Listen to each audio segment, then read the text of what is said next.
የተሳሳተ ግምት አለ። እንደገና ኃላፊነትን አለመወጣት አለ። ገና ከፍቅሩ ወጥተው ወደ ኃላፊነት ሲገቡ ልጅ ይወለዳል። የልጅ ኃላፊነትን አለመወጣት፣ ወንዱም ራሱ ተፈጥሮ የሰጠችውን ኃላፊነት አለመወጣት፣ ግጭቶች እየተበራከቱ የሚመጡበትና በዚህ ደረጃ ላይ ነው ብዙ ጊዜ ብዙዎቹ የሚለያዩት። ልጆችም ያላባት ይቀራሉ። ሲንግል ማም ሲንግል ዳድ እየበዛ ይመጣል ማለት ነው። እቺን ሌቭል ግን ተረጋግተው የሚያልፉ ሰዎች ወደ ሶስተኛው ሌቭል ይሻገራሉ ማለት ነው።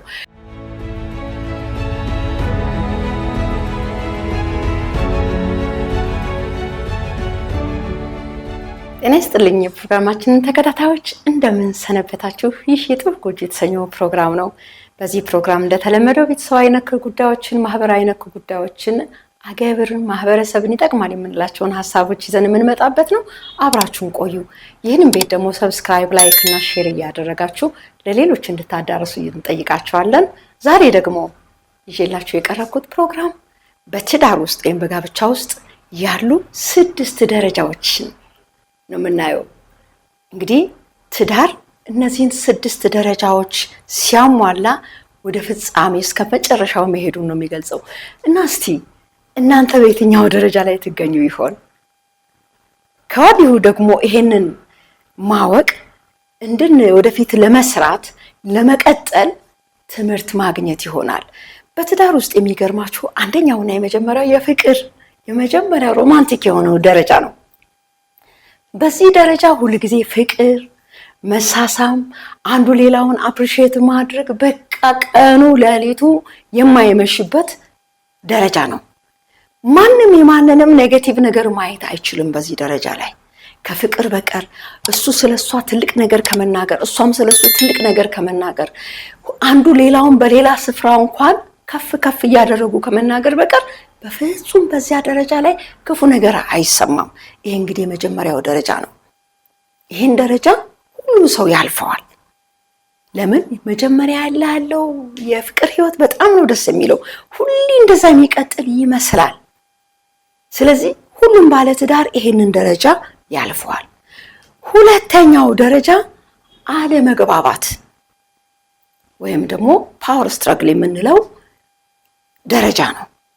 በዚህ ደረጃ ነው እንግዲህ ልዩነቶች የሚፈጠሩት። እሱም የሷን ክፍተት ያያል፣ እሷም የሱን ክፍተት ማየት የምትጀምርበት፣ ግጭቶች የሚፈጠሩበት፣ አንዱ የሌላውን ገበና የሚያይበት፣ እንደገናም ደግሞ ኃላፊነትን ለመውሰድ ትግል የሚያደርጉበት፣ በዚህ መካከል አለመግባባቶች ይፈጠራሉ። ያ መደናነቅ፣ ያ ሮማንቲክ የሆነው ነገር ይጠፋና ምን ነው ያቺ ቀን በቀረችብኝ፣ ወይኔ ቀበጥኩ እሷም ትላለች። ይሄ ሁለተኛው ደረጃ ነው። በዚህ ደረጃ ብዙ ነገሮች ይታለፋሉ። ግጭት አለ፣ የሌሎች ሰዎች ጣልቃ ገብነት በዚህ ክፍተት ውስጥ በዚህ በሁለተኛው ደረጃ ውስጥ ሌሎች ሰዎች ራሳቸው እጃቸውን እንዲከቱ በዚያ ትዳር ውስጥ እንዲከቱ በር ክፍት ይሆናል። ለምን? በጣም ስትረግል የሚደረግበት ታይም ነው። ኢቭን እሱም ወይም እሷ ቀድሞ የተወችውን ፍቅረኛ ወይኔ ተሳስቻለሁ ብላ እስከማሰብ። ነገር ግን ይህንን ደረጃ ስትራግል አድርጎ የሚያልፉ ሰዎች ትዳራቸው ወደፊት ግን አብዛኛዎቹ ትዳሮች የሚያቆሙት በዚህ በሁለተኛው ደረጃ ላይ ነው። ሁለተኛውን ደረጃ አልፉትም። ብዙ ትዳሮች ጥናቶች እንደሚያሳዩት ብዙ ትዳሮች ልክ እዚህ ሁለተኛው ደረጃ ላይ ነው የሚያቆሙት። ለምን? ኤክስፔክቴሽናቸው ጠብቀው ከዚያ ትዳር ውስጥ ጠብቀው የመጡት ሁሉ ቀን ፍቅር ነው። የተሳሳተ ግምት አለ። እንደገና ኃላፊነትን አለመወጣት አለ። ገና ከፍቅሩ ወጥተው ወደ ኃላፊነት ሲገቡ ልጅ ይወለዳል። የልጅ ኃላፊነትን አለመወጣት፣ ወንዱም ራሱ ተፈጥሮ የሰጠችውን ኃላፊነት አለመወጣት፣ ግጭቶች እየተበራከቱ የሚመጡበትና በዚህ ደረጃ ላይ ነው ብዙ ጊዜ ብዙዎቹ የሚለያዩት። ልጆችም ያላባት ይቀራሉ። ሲንግል ማም ሲንግል ዳድ እየበዛ ይመጣል ማለት ነው።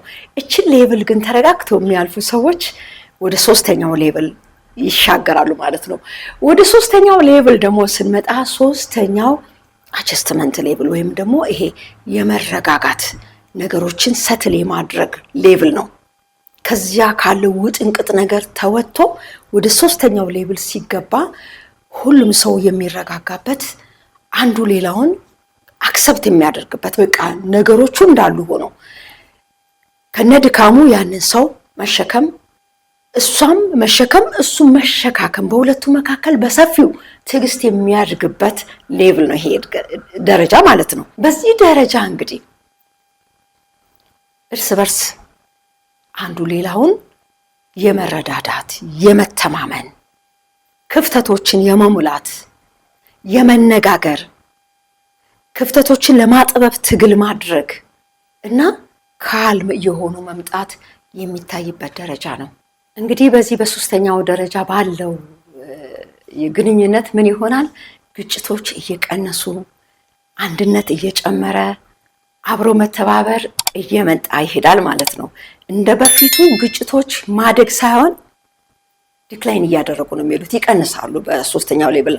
አራተኛው ደግሞ ይሄ ኃላፊነትን ወይም ደግሞ ኮሚትመንት ስቴጅ ነው የምንለው። የቁርጠኝነት በቃ ትዳሩን እስከ መጨረሻው ለማዝለቅ ቁርጠኛ የሚሆኑበት ስቴጅ ነው፣ ኮሚትመንት ስቴጅ እንለዋለን። በዚህ ስቴጅ ምንድነው የሚሆነው? እጅግ ሪሌሽንሺፑ ስር እየሰደደ እየጠነከረ ከምን ጊዜውም በላይ የጋራ የሆነ ነገር እየጨመረ የሚሄድበት ስቴጅ ነው። በዚህ ስቴጅ ይመካከራሉ፣ በጋራ ያቅዳሉ፣ በጋራ ይሰራሉ፣ የጋራ የሆነ ዓላማ አላቸው፣ የጋራ ራዕይ አላቸው። ስለዚህ ምንድነው ከዚህ በዚህ ስቴጅ ውስጥ ስር መስደድ ነው። ስር የሰደደ ነገር ደግሞ በቀላሉ አይናጋም። ይሄ ስቴጅ ስር ወደ ውስጥ ነው ስር የሚሰደው። ከዚያ በኋላ ስር ከሰደደ በኋላ ነው እንግዲህ ወደ ላይ ደግሞ የሚያመጣው። ስለዚህ በዚህ ስቴጅ ውስጥ አንዱ ሌላውን ሰፖርት ያደርጋል። በትዳራቸው ላይ ሁለቱም ኢንቨስት ያደርጋሉ። የሚገርማችሁ ይህን ትዳር ለማቅናት ምን ማድረግ አለብኝ ብሎ ባል ያስባል፣ ሚስትም ታስባለች። እንዴት ብናደርግ ነው ይሄ ትዳር የሚጠነክረው? እንዴት ባደርግ ነው? እያንዳንዳቸው በራሳቸው ላይ ይሰራሉ፣ በጋራ ይሰራሉ። ይሄ ስቴጅ ጠንካራ ስቴጅ ነው። ሌላው ስቴጅ ደግሞ ፍሬ የማፍራት በጋራ ፍሬ ለማፍራት የሚተባበሩበት ስቴጅ ነው። የኮክሬቲቭ ስቴጅ ይባላል። በዚህ ውስጥ ጥንዶቹ በጣም እንግዲህ ስር ሰደዋል። ከዚህ በኋላ ደግሞ ምንድነው ወደ ሌሎች አውትሪች የሚያደርጉበት፣ ሌሎችን ሰዎች የሚያግዙበት፣ ማህበረሰባቸውን የሚያዩበት፣ ለማህበረሰባቸው ሰፖርት የሚያደርጉ፣ ካለፉበት መንገድ ተነስተው ደግሞ ሌሎችን የሚያስተምሩ ነው የሚሆኑት። ይሄ በጣም ፍሬ የማፍሪያ ሁለቱ ተባብረው ፍሬ የሚያፈሩበት ስቴጅ ነው እና በልጆቻቸው ውስጥ ኢንቨስት ያደርጋሉ፣ በማህበረሰባቸው ኢንቨስት ያደርጋሉ።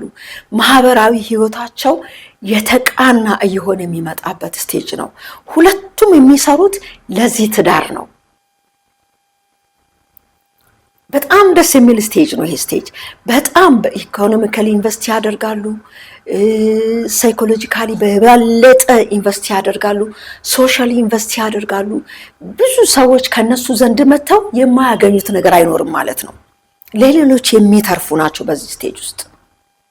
ለምን ውስጣቸው ከመጀመሪያው ከፍቅር ስቴጅ አልፈው ያንን የግጭት ስቴጅ አልፈው ያንን አጀስትመንት ስቴጅ አልፈው ሁሉንም ነገር ታግለው ስለመጡ አሁን ላይ ለሌሎች የሚተርፍ የሆነ እንጀራ እነሱ ጋር አለ ማለት ነው። ለሌሎች የሚያስተምሩት ከህይወታቸው የተማሩት ነገር አለ ማለት ነው በዚህ ስቴጅ። ስለዚህ ይሄ ስቴጅ ጠንካራ ስቴጅ ነው። እዚህ ስቴጅ ላይ ያለ ሰው እንዴት ነው የምናገለግለው? ሌሎችን ስለ ወደፊት ሚኒስትሪያቸው ያስባሉ።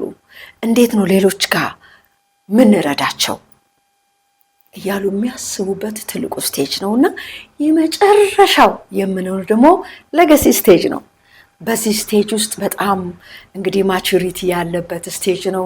ጥንዶች በጋራ የሚያረጁበት፣ በጋራ ልጆቻቸውን የልጅ ልጆቻቸውን የሚያዩበት፣ ለብዙ ማህበረሰብ ጥለው የሚሄዱትን ነገር የሚያወርሱበት ስቴጅ ነው። በዚህ ስቴጅ ውስጥ ያሉ ቤተሰቦች ወይም ደግሞ ጥንዶች ሌሎችን ያስተምራሉ፣ ታሪክን ለልጅ ልጆቻቸው ይናገራሉ፣ ስለ ትዳር ያስተምራሉ። ጊዜያቸውን በአግባቡና ለትውልድ ጥለው የሚሄዱት ቅርስ አላቸው ማለት ነው። ሁሌም የሚያስቡት ምን ጥለን ነው የምንሄደው? ለትውልዳችን ምን ጥለን እንሄዳለን የሚሉ ናቸው። ስለዚህ እንግዲህ ለዛሬ ያቀረብኩት እነዚህን ስድስቱን ስቴጆች ናቸው። የመጀመሪያው የፍቅር ስቴጅ በጣም ደስ የሚለው ስቴጅ፣ ሁለተኛው ደግሞ ፓወር ስትራግል ግጭቶች ወይም ደግሞ አለመግባባት የሚፈጠርበት፣ ሶስተኛው ደግሞ አጀስትመንት ስቴጅ የምንለው ነገሮችን የምናስተካክልበት ስቴጅ፣ አራተኛው ስቴጅ ደግሞ ኮሚትመንት ስቴጅ ነው። በዚህ ስቴጅ ላይ ቁርጠኛ ሆነው አብረው ጥንዶች ቀሪውን ጊዜ ለመምራት የሚታገሉበት ጊዜ ነው። አምስተኛው ስቴጅ ደግሞ ብዙ በመተባበር ብዙ ፍሬ የሚያፈሩበት ስቴጅ ወይም ኮኦፐሬቲቭ ስቴጅ የምንለው ነው።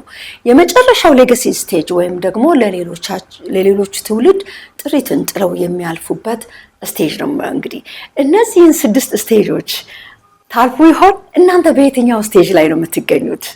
እንግዲህ በተለይ ሁለተኛውን ስቴጅ በአግባቡ ለመወጣት ትልቅ ስራ ይጠበቅባችኋል። ትዕግስት ያስፈልጋል። ሁለተኛውን ስቴጅ ለመሻገር ትዕግስት ያስፈልጋል። በጣም ትከሻ ሰፊ መሆን አለበት። እንደገና ደግሞ ጥበብ wisdom ያስፈልጋል ያንን ስቴጅ ለማለፍ። ስለዚህ እቺኛዋን ሁለተኛዋን ስቴጅ ካለፋችሁ ቀሪዎችን ስቴጆች ማለፍ ትችላላችሁ ማለት ነው። ስለዚህ በጥንቃቄ ሁለተኛው ስቴጅ ላይ እንግዲህ በደንብ እንድትሰሩ ያልኩ ጥንዶችን ለዛሬ ያዘጋጀሁት ፕሮግራም ይሄ ነው። በሌላ ፕሮግራም እስከምንገናኝ በደህና ቆዩ።